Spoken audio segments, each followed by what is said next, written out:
নমস্কাৰ, মই ৰাতুল কুমাৰ আৰু আপোনালোকে চাই আছে আমাৰ ইউটিউব চেনেল জনমভূমি ফেক্টছ। আজি আমি আলোচনা কৰিবলৈ ওলাইছোঁ আইনষ্টাইনৰ বিষয়ে।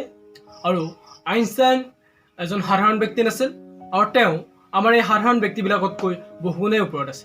আৰু সেয়ে তেওঁৰ ওপৰত পৰীক্ষা নিৰীক্ষা চলাবলৈ বহুতো বিজ্ঞানী উৎসুক হৈ আছে। আৰু তেওঁ মৃত্যুৰ আগমুহূৰ্তত কৈছিল যে তেওঁৰ ব্ৰেইন বা তেওঁৰ দেহৰ ওপৰত যাতে কোনেও পৰীক্ষা নিৰীক্ষা নচলায়।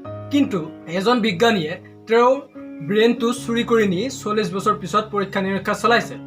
আৰু সেই পৰীক্ষাত তেওঁ গম পাইছিল যে আইনষ্টাইনৰ ব্ৰেইনত সাধাৰণ ব্যক্তিতকৈ 17% বেছি নিউৰন আছিলে। আৰু আমাৰ সাধাৰণ ব্যক্তিৰ ব্ৰেইনত এটা গ্ৰে মেটাৰ থাকে আৰু সেই গ্ৰে মেটাৰৰ পৰিমাণ আইনষ্টাইনৰ বেছি আছিলে। আৰু যাৰ ফলত তেওঁৰ IQ-টো যথেষ্ট বেছি হৈছিল। বিজ্ঞানীসকলে যেতিয়া পৰীক্ষা নিৰীক্ষা চলাইছিল তেওঁৰ ব্ৰেইনটোৰ ওপৰত, তেতিয়া তেওঁলোকে তাত এটা বস্তু পাইছিল যে আইনষ্টাইনৰ ব্ৰেইনটোত এটা মিছিং পাৰ্ট আছে আৰু যাক ইনফেৰিয়ৰ পেৰিচিয়েল লবিউল বুলি কোৱা হয়। যাৰ ফলত তেওঁৰ 15% অংশ বহল হৈ গৈছিলে। আৰু বিজ্ঞানীসকলে এই কথাটো পৰীক্ষা কৰি গম পাইছে যে এজন সাধাৰণ ব্যক্তিতকৈ তেওঁ সেইকাৰণে অংকত বেছি চোকা আছিল। ইমাজিনেশ্যন ইজ মোৰ পাৱাৰফুল দেন নলেজ। আৰু এই উক্তিটো তেওঁ নিজেই দাঙি ধৰিছিল। আৰু এই উক্তিটোৰ আধাৰত যেতিয়া বিজ্ঞানীসকলে পৰীক্ষা নিৰীক্ষা চলাইছিল, তেতিয়া তেওঁলোকে এই কথাটো তেওঁৰ ব্ৰেইনত পাইছিল যে তেওঁৰ ব্ৰেইনত ইমাজিনেশ্যন পাৱাৰটো খুব বেছি আছে। এতিয়া আইনষ্টাইন এজন অসাধাৰণ প্ৰতিভাশালী ব্যক্তি আছে, কিন্তু আপোনালোকৰ জানিবলৈ মন নাযায়নে তেওঁনো ধৰ্মৰ ওপৰত বিশ্বাস ৰাখিছিল নে নাই?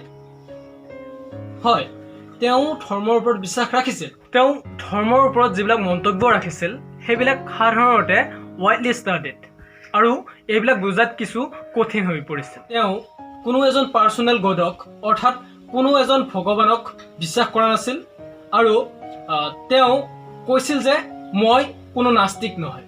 আমি সকলোৱে এটা কথা বিশ্বাস কৰোঁ যে আমাৰ যেতিয়া মৃত্যু হয় আৰু মৃত্যুৰ পিছত ভাল ফল বা ভাল কাম কৰিলে আমি পুনৰ জন্ম পাওঁ বা পুনৰ আমি এই পৃথিৱীত আহোঁ।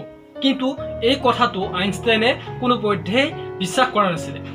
তেওঁ এইটো বিশ্বাস কৰিছিল যে এই জন্মতে যদি আমি কিবা এটা ভাল কাম কৰোঁ, ভাল ফল দেখুৱাওঁ, তেতিয়াহ'লে আমাৰ এই জীৱনটোৱেই যথেষ্ট। আৰু আইনষ্টাইনে কৈছিল যে ভগৱানৰ সমস্যা অৰ্থাৎ ভগৱানক লৈ আমি মানুহবিলাকে যিবিলাক সমস্যাৰ সৃষ্টি কৰোঁ, সেই সমস্যাতকৈ পৃথিৱীত আৰু ডাঙৰ সমস্যা একো হ'ব নোৱাৰে।